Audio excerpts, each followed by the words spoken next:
What's up, my friends? How's everybody doing today? Well, that's good to know. I'm going to talk for a moment, if I can reach in my pocket here and find my vape pen. There we go. Even though I don't usually vape it, having it in my hand is kind of a security measure.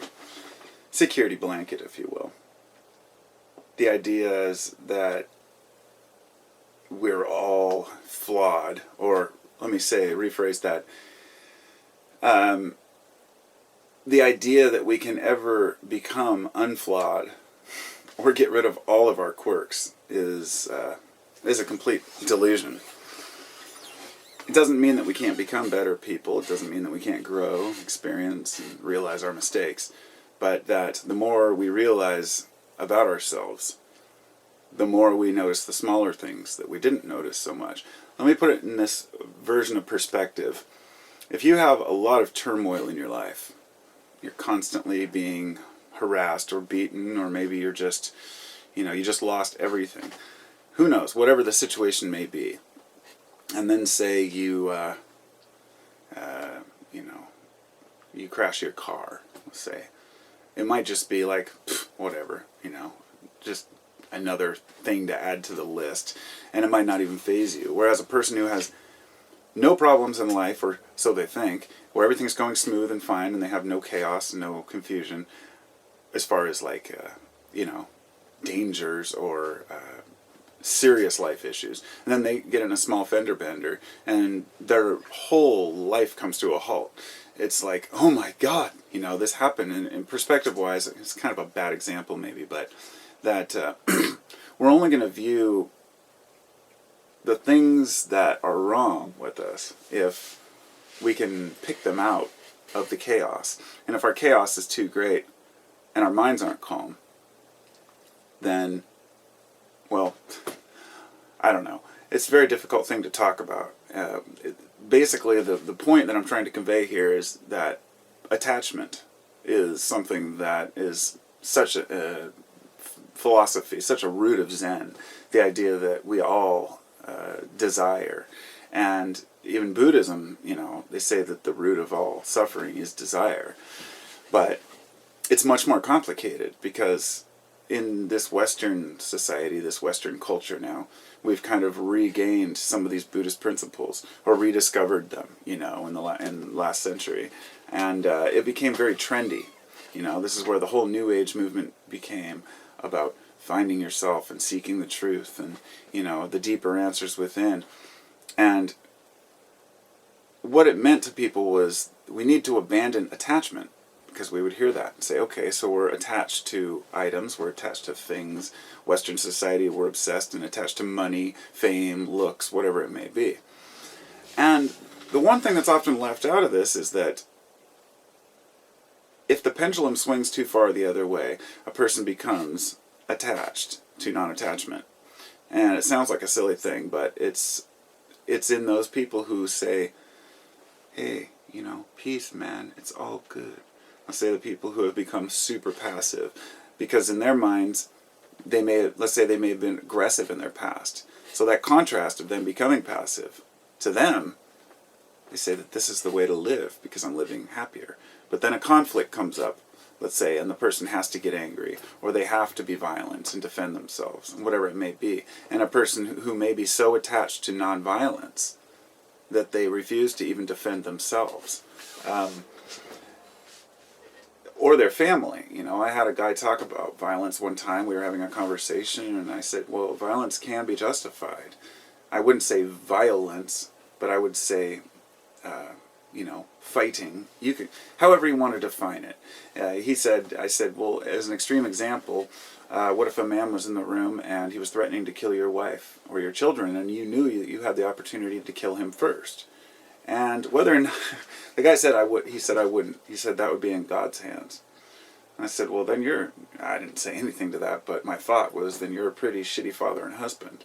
Because ultimately, humans, there are natural laws that we can see and feel, but there are direct laws that we can know for a fact. In other words, we can't tell each other the universe doesn't want us to be violent or doesn't want us to fight. We can assume by viewing where violence leads us that it's not a proper path. But we can also see that those who have become overly passive have been abused. This is something that goes back to, it reminds me of the story of the Dalai Lama. They were asking him questions about the massacre of the Buddhists in China back in, the 60s, I guess, 70s, I can't remember the exact time. But that's when they all had to flee to the mountains of Tibet. And Buddhism was, Buddhists were killed. And there was a time when the Chinese troops would come into this village, and they basically just killed all these monks that were just sitting there. They refused to fight back. They were told by the Lama not to fight back, and they didn't. So fast forward 50 years, they were asked, the Dalai Lama was asked if violence, in a nutshell, if violence would be justified. And he said, basically, if someone's trying to harm you, you have the right to defend yourself. And this is a lesson that was learned through their experience. And this means that cultures, religions, ideas, they can all change once we see a mistake we made. So they had become so attached to nonviolence that they refused to see when it was necessary. And if you want to extend that into the material world, it's the same thing. We can become so attached to non-attachment that we desire nothing.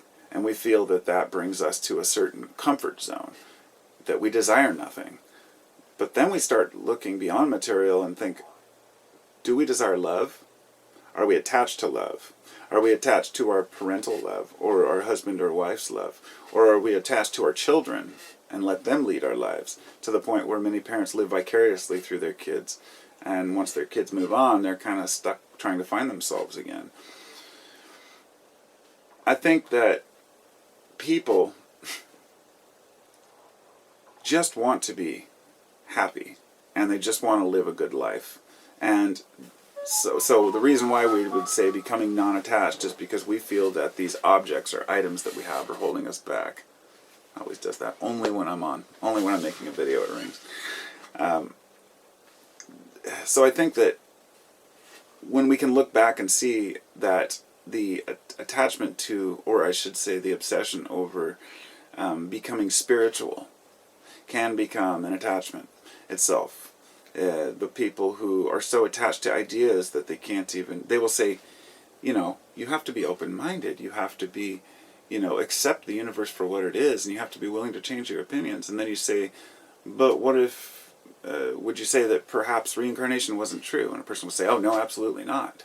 Oh, that's a fact. We know it's true. I would say, see, we're getting stuck in the same trap. We're attached to an idea. Now,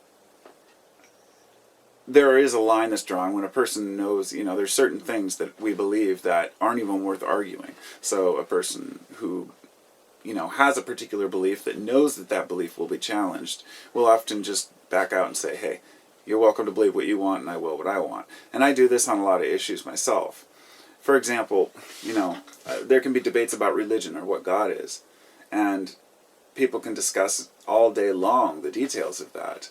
How many names of God, or if God exists, or if there's even any universal consciousness. But when it comes down to just the basic raw universe being conscious, if you will, that's something that I believe. It's something that I feel in my heart that I know. That I believe that the universe has an awareness that is above and beyond humanity. Okay? Now, there are half the people out there do not believe that. Or at least a lot of people don't. I wouldn't say half, but many people believe that they can assign a name to this consciousness. So it's a man in a beard, or it's a particular god. All the associations that are made, once you tear those all down and realize what we're really after is a parental figure for the whole of humanity. But it's not an anthropomorphic deity that's concerned with each one of our lives, in my opinion. So this is where, when we get into the spiritual talk, people say, no, you have guardian angels, we have, life paths, we have special numbers, colors, birth dates. We reincarnate in order to complete certain tasks that we did in a previous life. And the list goes on and on and on. And all of these particular beliefs can become a trap. But at the same time, without having any beliefs, you have nothing to hang on to. And I think that's a really difficult thing for people. That not believing in anything, which has become a major, it seems to be almost a trend these days. It's very trendy to say that the world is an illusion, that we don't really live here, that we're all living in this simulation or the matrix or the mind. And all of that is fodder to me.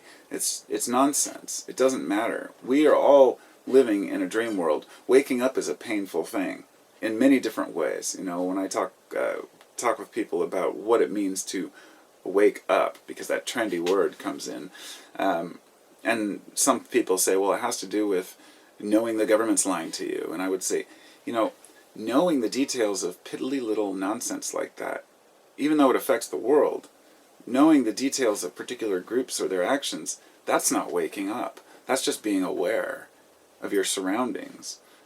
That's something that should be above and beyond. You know, that's just research, paying attention. But truly waking up is not finding God either. It's not finding spiritual nature. It's not finding a path. Waking up is a slow process of coming out of your old ways of thinking and paying attention, becoming the observer outside yourself and watching the actions. Even when I'm sitting here making a video, part of my mind sits outside of me and watches me. And when I say something that, you know, I maybe shouldn't have said or whatnot, you know, I'll kind of laugh at myself. Or, you know, I try to be as fair and honest as I can. And through observing myself, I feel like I'm obligated to myself. And a lot of folks, they don't even believe that the self is even within a body. I mean, there's. I think that what I'm saying is that this idea that everything's an illusion is caused by our fear of trying to hold on to any solid ideas. Because it seems like whenever we get something, it gets torn away with a new theory or a new belief. And when you get down to the quantum mechanics realm, where, you know, with the observer effect, double slit experiment, people use that to say, well, nothing is predetermined and everything is just created by us. And that's just another waste of time, in my opinion. So I guess what I'm saying is that none of this is really a waste of time to learn about. If you want to learn about religion, science, politics, everything is important and everything has a place. But the idea is to skim the surface of everything and get in depth when it's necessary, but to never get pulled too far in one direction. Keep moving. Keep moving. Like a locomotive was the metaphor I was going to use at the beginning of this video, and I was thinking about making it, and I was going to say, you know, life, our motivation, our actions, emotions, they're all, it's like a locomotive. When you wake up in the morning, it takes a while to get going. And this is the same way as going into an awakening in your life. It may take a couple of years to get going. So you have to stick with a certain direction that you want to take and hope that it's the best. And if it's not, you move on to something else. But my life, having kids, a family, and having to provide and all the different things that come with being a family person, it means that my locomotive has to keep going, keep going, keep going. So I become a little more intense, you know, during certain times. Whereas a person who lives alone may be able to completely relax and be in solitude. I think the idea is to be able to morph and adjust to any situation necessary. In other words, find who you are. Find your true self. Nobody's going to be able to tell us who that is, and only the individual can find that person within themselves to watch themselves. Find the greatest you that you know, and set that you out here to watch this you. And eventually we can adjust and it becomes just, you know, natural to think positive, or to see things for what they are, or to not get defensive, or to not be offended by other people's opinions. And that's a big one too. People get very offended by other people believing things. And the minute that you're offended by another person's belief, you need to work that out. And I'm not saying if a person believes something that's harmful to others, and that's one thing. If they believe something and act on it, then maybe they need to be called out on it. But I'm saying just a mere belief. If you're a Christian and I'm a Muslim and you're telling me that I'm wrong, well, it can go both ways. And it's so observing all the different things that we do, the natural habits that we have, we see our tendency to attach ourselves to ideas, things, people, places, but without any attachments, we become lonely, isolated, and don't have anybody to talk to. So, once again, the pendulum swings, and we find our balance. So, that's about all I got on this. Maybe, for me, it's a constant search. I shouldn't say search, because that's the wrong word. I've had people misinterpret me to think that I'm yearning for something, or looking for God, or looking for truth, but it's not. I'm watching it all go by, and being fascinated by it, and trying to figure out how to work my life out the best it can, using these tools. Not trying to change other people's, or to scream at others about what's wrong, but to figure out what's right, and to work on that. Because ultimately, we are emotional beings, and I don't know if anybody else has noticed, but my emotions are always much more finely tuned in the morning. In other words, I can watch a good movie in the morning, even a cheesy movie, and actually shed a tear over it, laugh, cry. And you notice throughout the day, you become a little more numb to the daily activities, and by the evening, when you're laying in bed, it's hard to, you're not laughing or crying, you're just tired. And that popped into my head, and I wanted to relay it to the waking up, societal waking up. That when you're waking up to your true nature, to yourself, whatever that may be, it's going to be just like waking up in the morning. You're going to have to let those other dreams fade away and come into this reality, and things will be emotional for a while. And then you learn how to focus and use that energy. I don't know.